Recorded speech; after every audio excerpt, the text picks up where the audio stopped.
사사기에 있는 말씀입니다.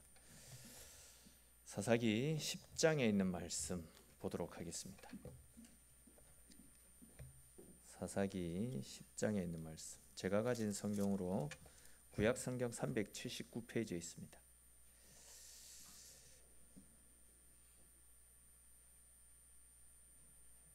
이 사사기 10장 1절부터 해서 16절까지 말씀만 보겠습니다. 사사기 10장 1절부터 16절까지 말씀입니다. 한 절씩 읽고 마지막 16절은 같이 읽겠습니다.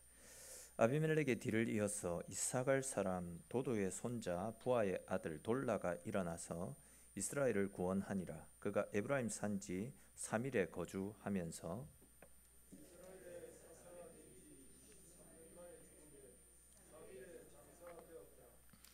그 후에 길앗 사람 야일이 일어나서 22년 동안 이스라엘의 사사가 되니라.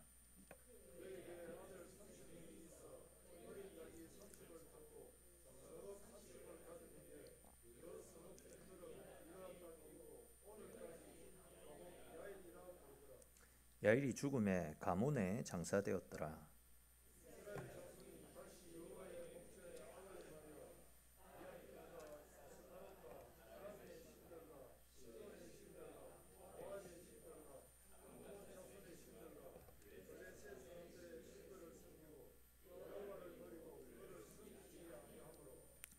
여호와께서 이스라엘에게 진노하사 블레셋 사람들의 손과 암몬 자손의 손에 그들을 파심해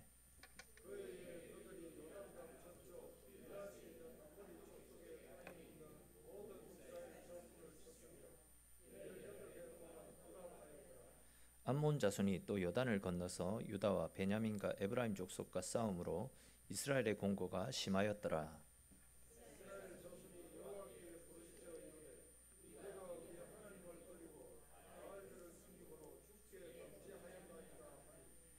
여호와께서 이스라엘 자손에게 이르시되 내가 애굽 사람과 아모리 사람과 암몬 자손과 블레셋 사람에게서 너희를 구원하지 아니하였느냐.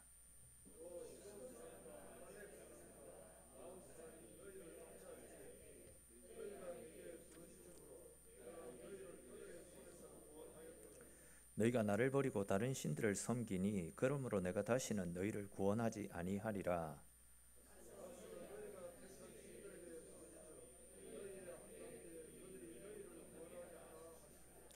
이스라엘 자손이 여호와께 여쭈되 우리가 범죄하였사오니 주께서 보시기에 좋은 대로 우리에게 행하시려니와 오직 주께 구하옵나니 오늘 우리를 건져내옵소서 하고 자기 가운데에서 이방 신들을 제하여 버리고 여호와를 섬김에 여호와께서 이스라엘의 공고로 말미암아 마음에 근심하시니라.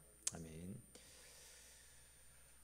지난 시간에 우리는 신앙교육의 부재로 철저하게 망해버렸던 이스라엘의 기드온의 가문과 또 이스라엘 백성들의 안타까운 상황에 대해서 함께 살폈습니다. 계속 말씀드리고 있듯이 기드온은 나와 나의 아들들은 우리의 왕이 되지 않을 것이고 하나님이 우리의 왕이 되어서 우리를 다스려 주실 것이다. 굉장히 멋있는 말을 해놓고도 실제로는 왕보다도 더 높은 부와 권세를 즐기면서 수없이 많은 여인들을 취해서 그 여인들을 통해서 70명의 아들을 낳고 절대적인 권력을 손에 쥔 채 생활하고 있었습니다. 그런 기드온의 모습을 보고 자랐던 기드온의 자녀들 역시도 기드온처럼 자기들이 생활하는 곳곳에서 왕과 같은 권세를 누리면서 권력에 대한 꿈을 키우며 살아가고 있지 않았습니까?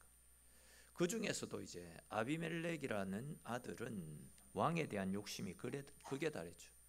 그리하여 그는 그의 외가 쪽 사람들에게 찾아가서 당신들 지금처럼 계속해서 70명이나 왕 노릇하는 그 사람들을 섬기면서 살아갈 겁니까? 아니면 오직 나 한 사람만을 왕으로 섬기며 살아갈 것입니까? 라고 물어보잖아요.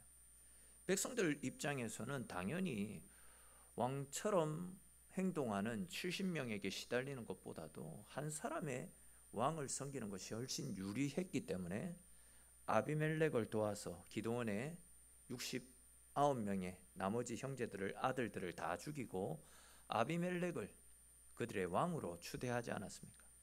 자, 그런데 오늘 우리가 살펴볼 말씀에서는 이렇게 왕이 되려고 했던 욕심을 따라 다른 형제들을 모조리 죽여버렸던 아비멜렉이 이스라엘을 통치한 이후의 일들이 기록이 되어져 있습니다. 그와 관련된 말씀들을 우리가 좀 더 자세하게 한번 살펴보겠습니다. 먼저 1절에 기록된 말씀 함께 읽겠습니다. 아비멜렉의 뒤를 이어서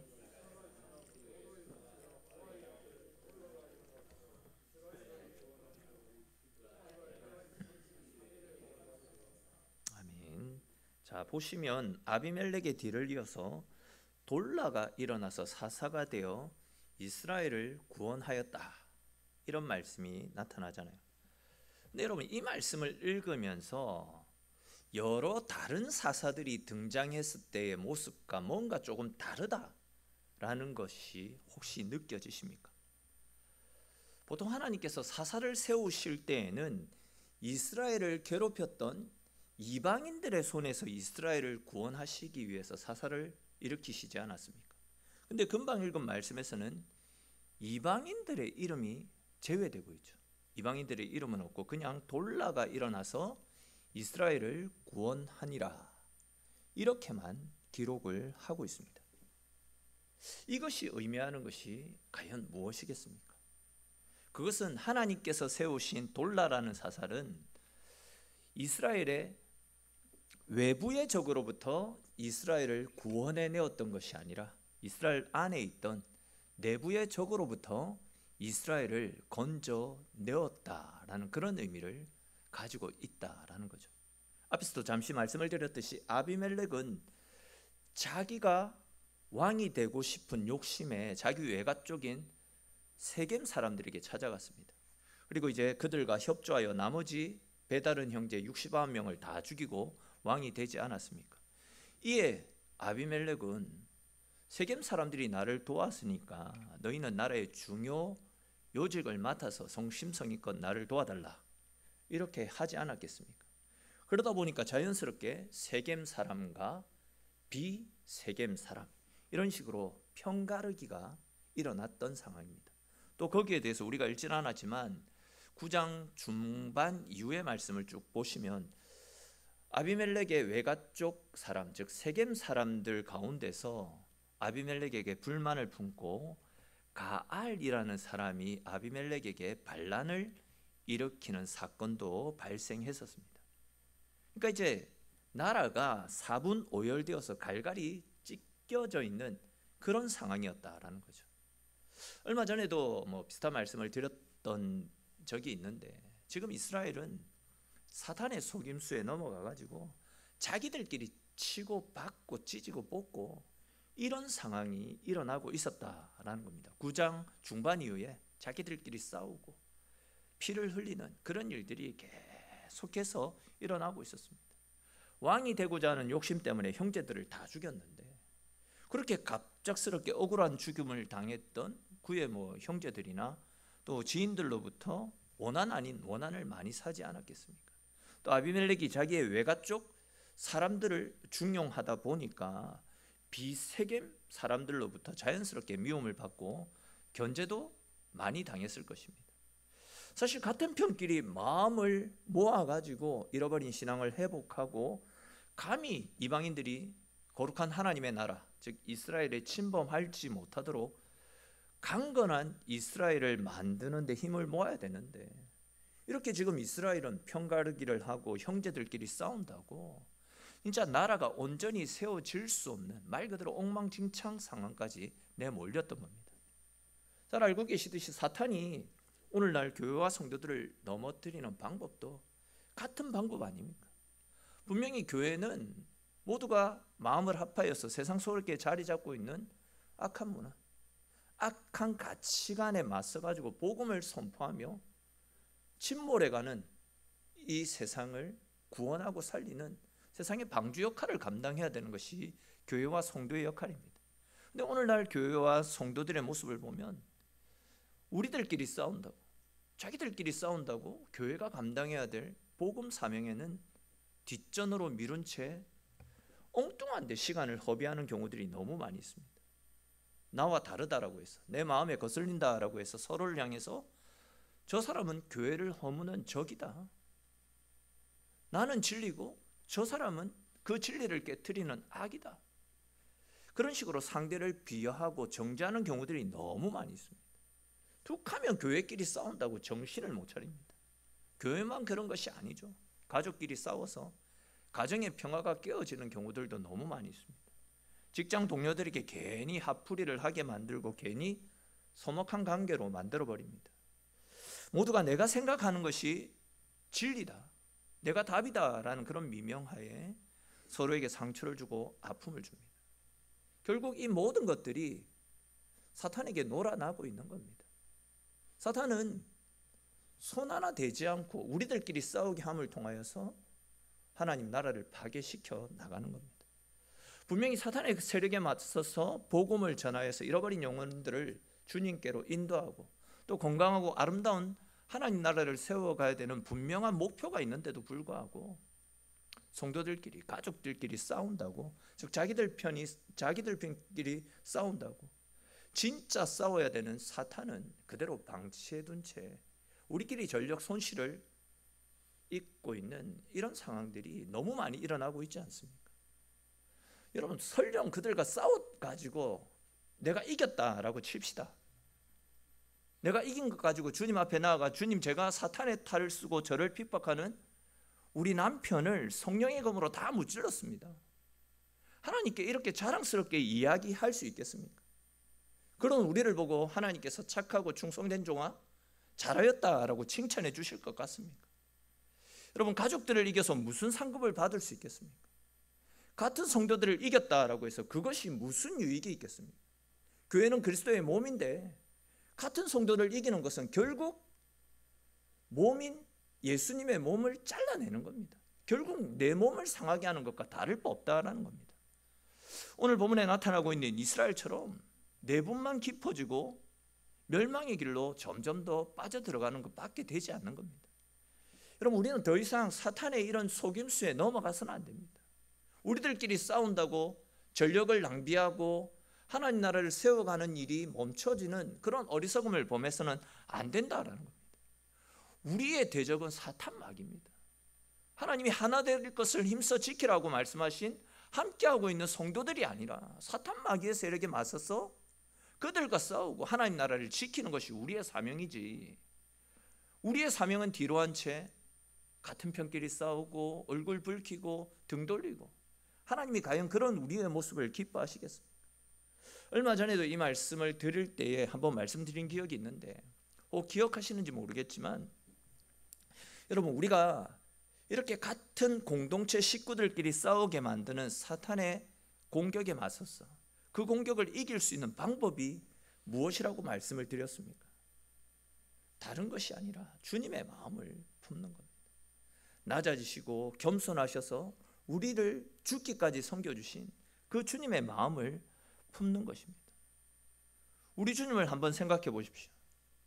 우리를 살리기 위해서 당신이 누릴 수 있는 모든 권리를 다 포기하시고 죽기까지 우리를 섬겨주셨던 주님의 그 마음을 품고 나를 힘들게 하고 넘어지게 만드는 그 사람들도 우리와 함께 하나님의 나라를 세워나가야 되는 동력자다라는 사실을 기억하면서 사랑으로 품어주고 안아주고 기다려주고 용서해주는 것, 그것이 결국은 우리의 형제와 이웃을 통해서 우리를 넘어지게 만드는 사탄의 권세를 이길 수 있는 방법 아니겠습니까?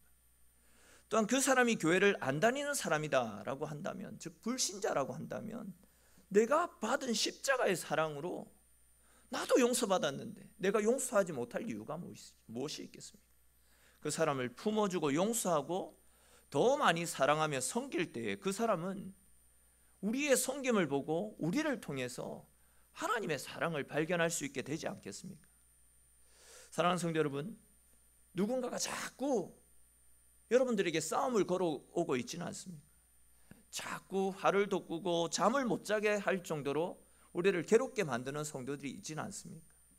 우리를 사랑하셔서 죽기까지 낮아주신 주님의 마음을 품으십시오. 그리고 주님의 마음으로 그들을 품어주고 긍휼히 여기시고 오히려 우리를 미워하는 그 사람을 위해서 하나님 앞에 기도하며 사랑의 마음을 달라고 하나님 앞에 엎드릴 수 있기를 바랍니다.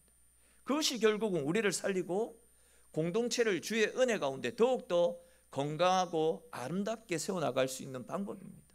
저와 여러분들 모두가 이러한 주님의 마음을 품고 주의 마음으로 서로를 이해하고 사랑함으로써 사탄의 그 어떤 유혹과 권세도 담대하게 이길 수 있는 아름답고 건강한 교회를 세워갈 수 있게 되기를 주님의 이름으로 축원합니다. 자, 아무튼 이렇게 이 돌라라는 사사는 사탄의 공격으로 인해서 일어났던 이스라엘의 내부적인 혼란을 바로잡고 이스라엘을 건강하게 세워가는 일에 힘을 보탰던 위대한 사사입니다. 자, 그런데 이제 이어지는 또 3절 말씀을 보십시오. 그 후에 길르앗 사람 야일이 일어나서 22년 동안 이스라엘의 사사가 되었으며 그에게 아들 30명이 있었고 어린 낙이 30을 탔고 성읍 30을 가졌는데 그 성읍들은 길르앗 땅에 있고 오늘까지 봇 야일이라고 불렀다. 이렇게 말씀을 하고 있지 않습니까? 하본 야일이라고 불렀다. 그렇게 말씀하고 있습니다. 자, 이 말씀을 보시면 새로운 사사가 일어났는데 그 사사가 이방인으로부터 이스라엘을 구원해내었다라는 말이 없습니다. 또 1절 말씀처럼 이스라엘을 내부 분열로부터 구원해내었다라는 말도 없고 그냥 아들이 30 있었고 그 아들이 어린 낙이 30을 탔고 성읍 30개를 가졌다. 이런 표현들만 나타나고 있습니다. 이 말씀을 통해서 알 수 있는 것은 사사 야일의 시대에는 이방인의 침략도 또한 내부 분열도 없는 말 그대로 평화의 시대가 유지되었다라는 것을 알 수 있습니다. 그러다 보니까 사사에게 아들도 많이 있었고 그 아들들은 모두 당시에는 고급 승용차에 해당되어지는 어린 나귀를 타고 다녔고 또 그 아들 모두가 고급 저택도 한 채씩 보유한 채 호화로운 삶을 살고 있었던 겁니다. 기드온을 지나서 아비멜렉에 이르기까지 나라가 큰 혼란에 빠지고 백성들의 삶은 비참한 그 자체였는데 돌라에 의해서 이스라엘의 내부 분열이 정리되어지고 나니까 이제 야일에 의해서 이스라엘의 길고 긴 평화가 백성들의 삶이 풍요로워지는 그런 평화가 그들 가운데 찾아온 것입니다. 그런데 우리가 이 말씀 가운데서 반드시 짚고 넘어가야 될 아주 중요한 사실이 한 가지 있습니다. 그것이 무엇이냐면 이렇게 이스라엘에게 찾아왔던 평화가 어떻게 해서 이루어졌느냐라는 사실입니다. 그것을 알기 위해서 우리는 하나님이 세우셨던 이 두 사사의 이름의 뜻을 분명히 짚고 넘어갈 필요가 있습니다. 먼저 이 돌라라는 이름의 뜻은 벌레라는 뜻을 가지고 있습니다. 벌레보다 못한 존재, 벌레보다 못한 존재, 그런 뜻을 가지고 있습니다. 또 다음으로 야일은 빛을 비춘다라는 뜻을 가지고 있습니다. 돌라가 무슨 뜻이라고요? 벌레보다 못한 존재, 그런 뜻. 야일은요, 빛을 비춘다. 그러면 이 돌라와 야일의 이름을 합하면 무슨 뜻이 되어지겠습니까? 벌레 같은 나를 통해 빛을 비춘다라는 그런 뜻을 가지고 있습니다. 즉 하나님께서 벌레보다 못한 우리를 통해서 다시금 이스라엘 가운데 빛을 비추시고 평화와 번영의 은혜를 베풀어 주셨다, 그 이야기입니다. 우리 쭉 살펴봤듯이 이스라엘 얼마나 많은 죄를 짓고 있습니까? 사사라는 사람도 그의 아들이라는 사람도 왕이 되고자 하는 욕심을 가지고 모든 권력을 하나님의 자리를 탈취한 채 자기가 모든 권세와 부귀영화를 다 누리고 이런 폐악한 삶을 살아가는 진짜 못나고 못난 인생들인데 하나님께서 그런 존재들을 통해서 이스라엘의 평화와 은혜를 베풀어 주셨다라는 겁니다. 사실 많은 사람들이 하나님의 일을 하려면 힘도 있어야 되고 능력도 있어야 된다, 그런 생각들을 많이 합니다. 그런데 오늘 본문을 보십시오. 벌레와 같이 보잘것없고 미약한 존재랄지라도 하나님의 은혜가 임하게 되니까 크고 놀라운 빛을 비추는 위대한 일을 할 수 있다라는 사실을 우리에게 가르쳐주고 있습니다. 지금 우리가 사사기서 말씀을 살펴보는 내내 하나님께서 들려주셨던 말씀이 바로 이 말씀 아닙니까? 80이 넘은 노인도 또 농부에 지나지 않았던 사람도, 오른손에 장애가 있어서 왼손밖에 쓸 수 없었던 장애인도, 또 당시 사람들은 사람 취급을 하지 않았던 그냥 평범한 여인도, 또 자기 스스로도 겁쟁이에 별 볼 일 없는 시시한 존재다라고 여겼던 사람도 하나님의 은혜가 임하니까, 성령께서 성령의 기름을 부어주시니까 어두운 시대를 밝히고 하나님의 영광을 드러내는 크고 위대한 사람으로 새롭게 거듭나는 것을 볼 수 있지 않겠습니까? 이것은 우리네 인생도 마찬가지입니다. 우리네 인생은 내가 힘이 있고 내가 능력이 있고 내가 어떠한가, 이것이 중요한 것이 아닙니다. 다시 말해서 내가 어떤 사람이냐가 중요한 것이 아니라 내가 아무것도 아니기 때문에, 또한 내가 할 수 있는 것이 아무것도 없기 때문에, 그렇기 때문에 오직 하나님만 의지하고 하나님만 따라 살아가야 됩니다. 약할 때 강함을 허락하여 주시는 그 하나님께 내 약함을 내려놓고 하나님 나의 힘이 되어 주십시오, 나의 능력이 되어 주십시오, 전적으로 하나님을 의지하며 믿음 가운데 살아갈 때 하나님의 능력이 내게 임하는 것이고, 그렇게 하나님의 능력을 힘입고 살아갈 때 우리는 크고도 놀라운 하나님의 영광을 나타내는 위대한 용사로서 귀하게 거룩하게 쓰임받을 수 있게 되는 것입니다. 그렇습니다. 여러분, 우리는 하나님께 속해 있는 사람입니다. 즉 우리의 인생은 하나님의 손에 달려 있습니다. 그러므로 여러분, 우리 인생의 힘과 능력이 되시며 우리의 도우심이 되어주시는 하나님을 믿는 믿음으로 더욱더 하나님께 가까이 나아가 하나님만 의지하는 삶을 살 수 있기를 바랍니다. 그래야 우리와 함께 하시면서 우리를 도우시는 하나님의 크고 놀라운 일들을 경험하며 주님께 감사할 일들로 넘쳐나는 저와 여러분들의 인생이 될 수 있기를 주님의 이름으로 축원합니다. 자, 이제 또 이어지는 6절 이하의 말씀을 쭉 보시면 안타깝게도 지금 이스라엘 백성들이 자기들에게 찾아왔던 그 평화에 젖어서 또다시 하나님을 떠나 우상을 섬기고 죄악된 삶을 살아가는 모습들이 쭉 나타나고 있습니다. 이에 이제 하나님께서 그런 이스라엘의 모습에 크게 진노하시죠. 그래야 이제 블레셋과 암몬의 손에 다시금 또 이스라엘을 파시는 장면들이 쭉 나타납니다. 그러자 이제 이스라엘의 길르앗 자손이 18년 동안이나 암몬에게 억압을 당하게 되고, 또한 유다와 베냐민, 에브라임 족속 역시도 암몬으로 인해서 큰 고통을 당하는 장면들이 말씀 가운데 나타납니다. 자, 그런데 이렇게 이방인들로 인해서 큰 고통을 당하였던 이스라엘 백성들이 취했던 행동들이 나타나고 있는데, 우리 10절 말씀 우리 같이 한번 읽어봅시다. 10절에 기록된 말씀 같이 읽겠습니다.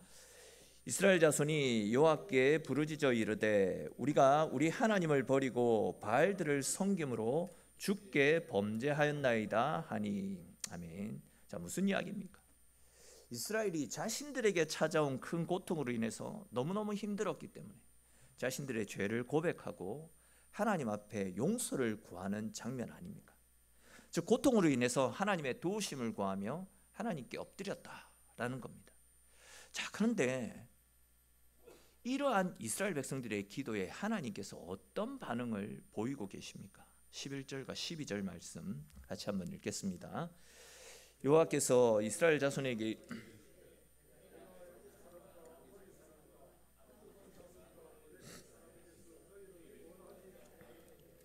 또 시돈 사람과 아말렉 사람과 마온 사람이 너희를 압제할 때에 너희가 내게 부르짖음으로 내가 너희를 그들의 손에서 구원하였거늘. 아멘.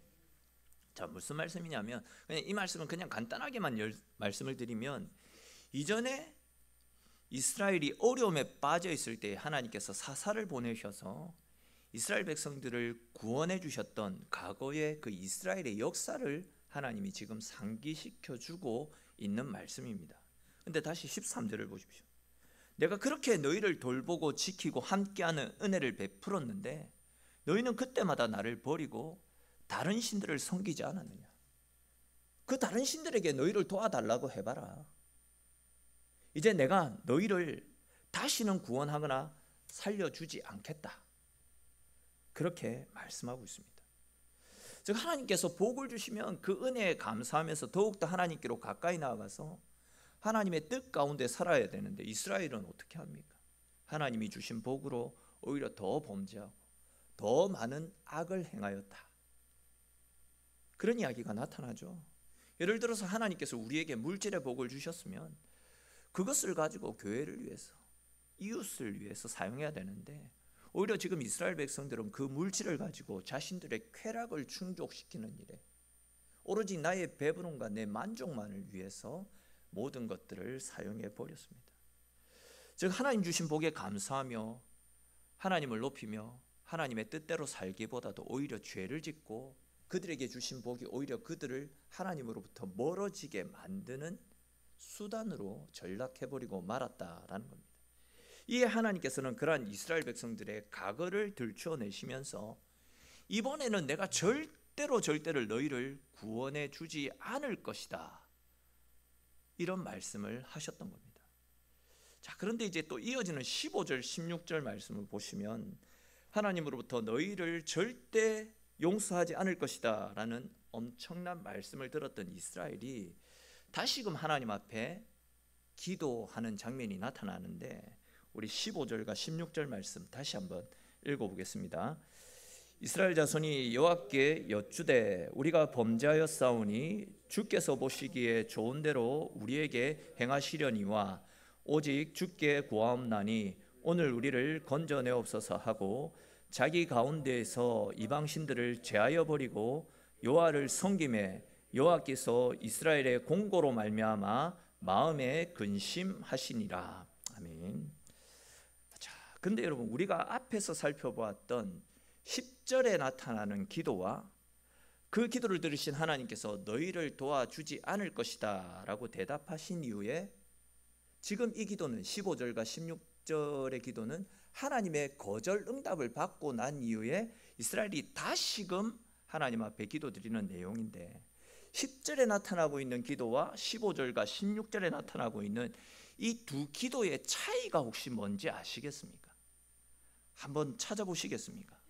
10절의 기도와 15절과 16절의 기도, 차이가 뭔지 한번 살펴봐 보십시오.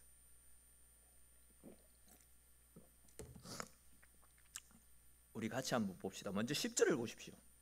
우리가 하나님을 버리고 바알들을 섬김으로 주님께 범죄했습니다 라고 기도를 드리기는 했지만, 이 기도는 행함이 없는, 진실함이 없는 말뿐인 기도였습니다.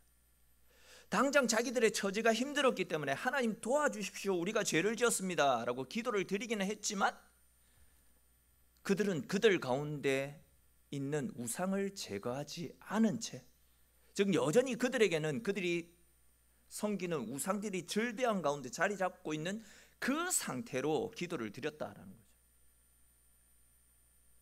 마음의 중심은 여전히 우상에 있었고, 마음의 중심은 여전히 하나님이 아닌 세상 것에 가 있으면서도 기도만 어려우니까, 당장 힘드니까 그 문제를 해결하기 위해서 하나님 앞에 엎드렸다라는 겁니다. 그런 이유로 자비와 긍휼이 풍성하신 하나님께서 이스라엘이 드린 기도 받지 않겠다, 너희를 구원하지 않겠다라고 말씀을 하셨던 겁니다.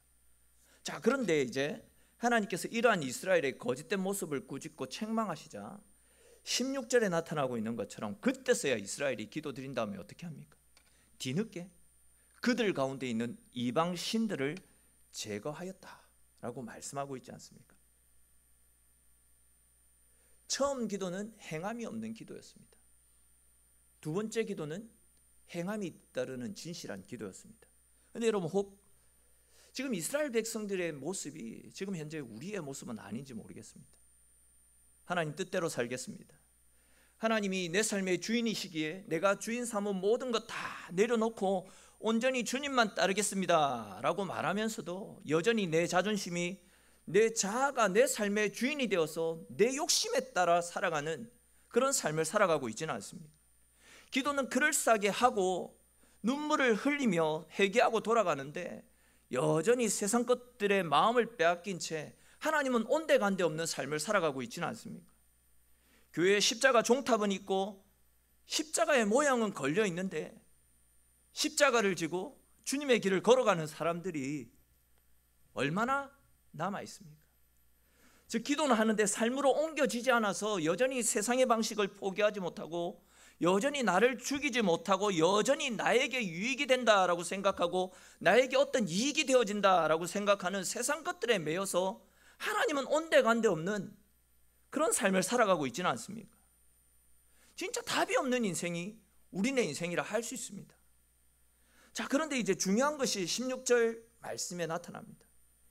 이렇게 답이 없는 우리네 인생이지만, 계속 넘어지고 실패하고 깨어지는 우리네 인생이지만, 우리가 전심으로 하나님께 회개하고 우리가 내려놓지 못한 내 삶의 우상들을 제거하고 온전히 하나님을 찾으면 뭐라고 말씀합니까?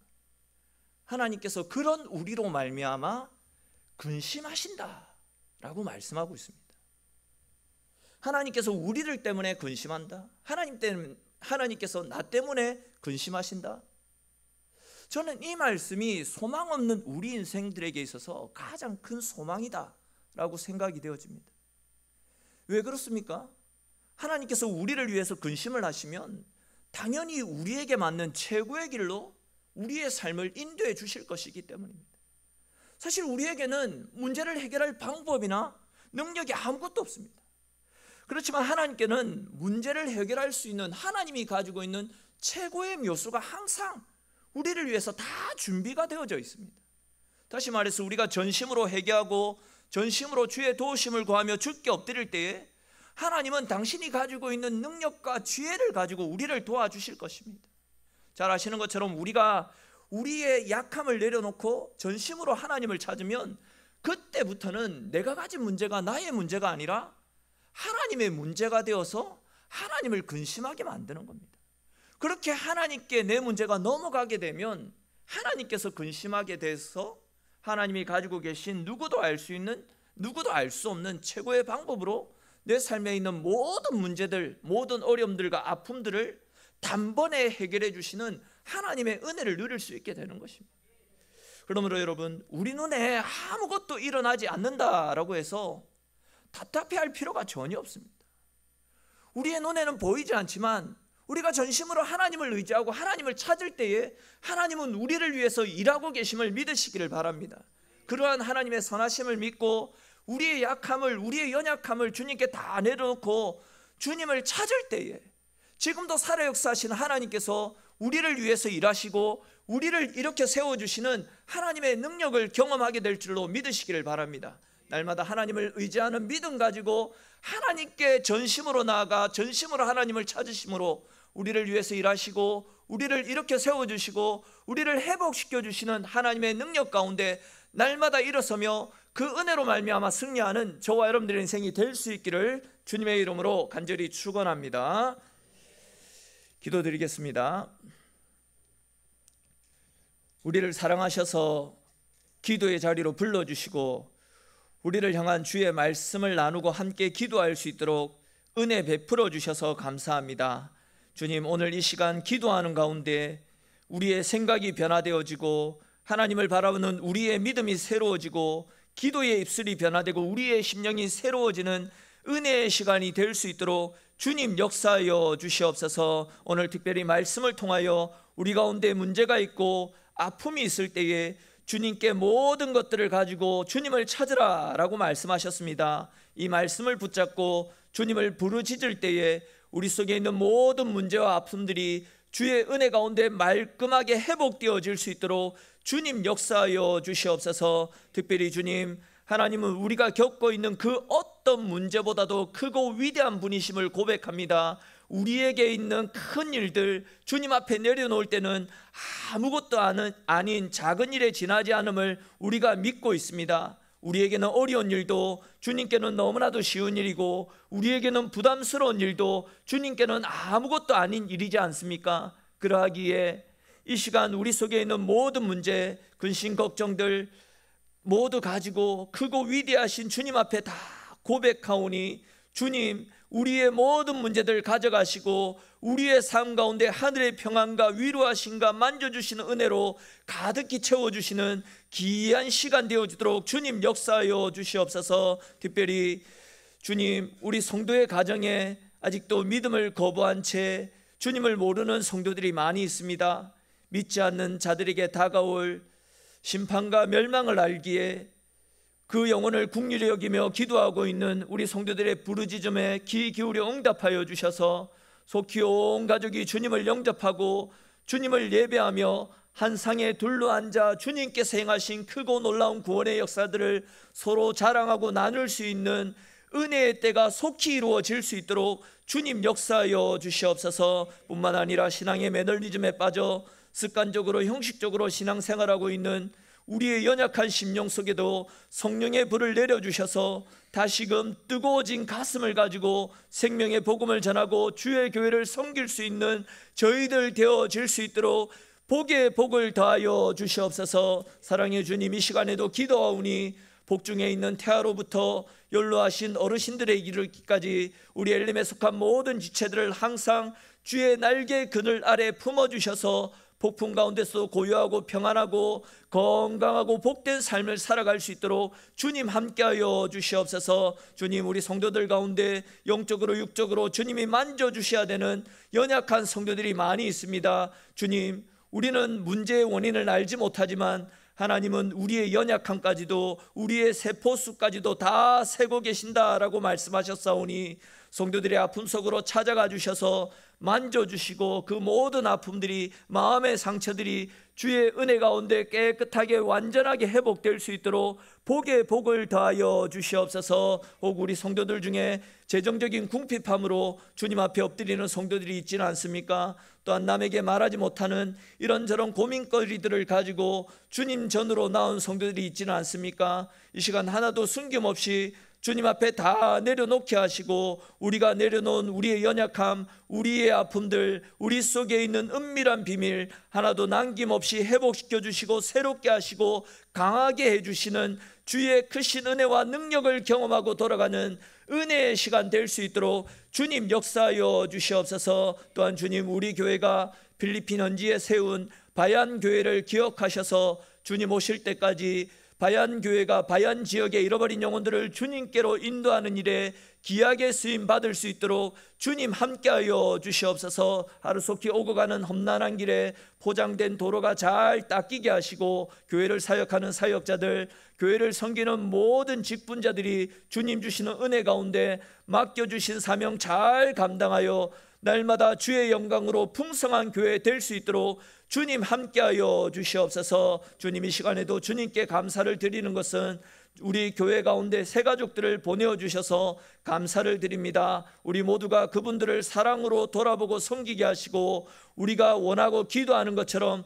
그분들이 말씀으로 믿음으로 잘 자라서 하나님을 기쁘시게 하고 주님의 교회를 든든히 세워나가는 믿음의 일꾼들 될 수 있도록 주님 함께하여 주시옵소서. 이번 주일부터 해서 또 새가족반이 새롭게 시작되어집니다. 또한 새가족반을 통하여서 연약한 성도들, 또 교회에 처음 나온 우리 새가족들, 새신자들이 하나님을 더욱더 깊이 알아가고 하나님께로 더욱더 가까이 나가는 새로운 계기가 되게 하시고 일들을 섬기는 모든 주의 종들 지혜와 명철을 다하여 주시고 하나님 늘 동행하여 주셔서 사탄의 유혹과 공격에 넘어지지 않고 하나님 맡겨주신 사명 잘 감당하여 그들의 사역들을 통하여서도 하나님의 영광이 두루두루 나타날 수 있도록 주님 함께하여 주시옵소서. 홍기에 차있는 청년들에게 좋은 믿음의 배필들을 만날 수 있도록 만남의 복을 더하여 주시고 또한 성도의 가정에 새 생명을 위해서 기도하는 가정들도 있사오니 새로운 생명들 허락하셔서 주님 주시는 은혜로 항상 충만하고 복된 가정 될 수 있도록 주님 역사하여 주시옵소서. 오늘 이 밤에도 이곳에 임재하셔서 우리의 기도에 귀 기울여 주시고 응답하여 주시는 살아계신 우리 주 예수님의 이름으로 기도드립니다. 아멘. 우리 다 같이 찬송 드리시면서 기도의 자리로 함께 나오시겠습니다. 우리 내가 주인